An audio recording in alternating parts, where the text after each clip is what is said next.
शांति। आज 4 जून 2024 है और आज की मुरली में बाबा ने मिसाल दिया सुदामा का कि कैसे बाबा गरीब बच्चों के लिए आता है, उनका ही सब कुछ सफल कराता है। और बाबा ने कहा कि जो हम अभी कर रहे हैं ये सच्ची कमाई है। ऐसे ही आज बाबा हमें अव्यक्त इशारों में भी डबल कमाई कैसे करनी है उसके बारे में बता रहे हैं। कौन सी सच्ची कमाई बाबा हमें करा रहे हैं, आइए जानते हैं आज के बाबा के अव्यक्त इशारों से।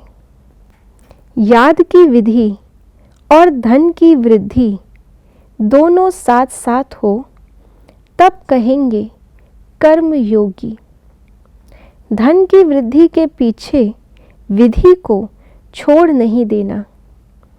लौकिक स्थूल कर्म योगी की स्टेज में परिवर्तन करो।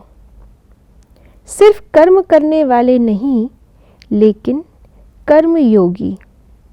ईश्वरीय सेवा में सदा निमित्त मात्र का मंत्र व करणहार की स्मृति का संकल्प याद रहे, करावनहार भूले नहीं। यही कर्म योगी स्टेज है। इससे सदा निर्माण ही निर्माण करते रहेंगे। आज बाबा ने कर्म योगी की हमें एक और परिभाषा बताई। कर्म योगी वो जो सदा निर्माण करे। और कैसे निर्माण करे? बाबा ने कहा कि हम ईश्वरीय सेवा के निमित्त हर कार्य कर रहे हैं, ये मंत्र हमेशा याद रहे और हमारी बुद्धि करणहार बन के कर्म करती रहे।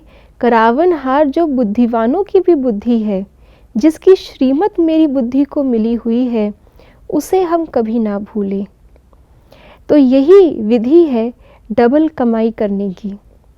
स्थूल कमाई जो बाबा कहते हैं शरीर निर्वाह अर्थ, वो तो करनी ही है, लेकिन उस कमाई के साथ साथ हमारी ज्ञान रत्नों की कमाई भी होती रहे। योग के द्वारा शक्तियों की सुख की कमाई भी होती रहे। हमारे विकर्म भी विनाश होते रहें, पुण्य का खाता भी हमारा जमा होता रहे, दुआओं का खाता भी हमारा जमा होता रहे। बाबा कितनी बार मुरलियों में कहते हैं कि जो बच्चे बाबा को याद करते हैं तो याद से याद खींचती है, बाबा की याद भी हमें मिलती है, अर्थात बाबा की सर्व शक्तियाँ दुआएं हमें मिलती हैं। तो क्या विधि है जो हम बहुत सहज इस बैलेंस को बना सकते हैं? बाबा ने वो भी आज इशारों में कहा कि लौकिक कार्य भी हम यही समझकर करें कि ये लौकिक कार्य भी ईश्वरीय सेवा निमित्त है।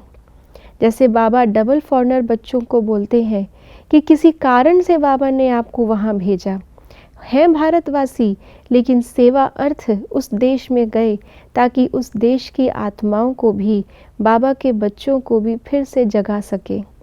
ऐसे ही बाबा ने अभी अगर अपने बच्चों को किसी लौकिक कार्य अर्थ रखा है तो वो इसीलिए कि उस लौकिक कार्य से भी बहुतों का कल्याण होना है। लेकिन लौकिक कार्य को लौकिक कार्य समझकर ना करें, लेकिन ये बाबा ने मुझे सेवा का एक क्षेत्र दिया है, ये समझकर हम जब करेंगे तो उस लौकिक कार्य से धन की वृद्धि भी होती रहेगी और साथ साथ बाबा भी याद रहेगा, इसलिए हमारी अविनाशी कमाई भी होती रहेगी। यही है हमेशा निर्माण ही निर्माण करने की विधि, जिससे हम स्वर्ग और विश्व की सेवा दोनों एक साथ कर सकते हैं। ओम शांति।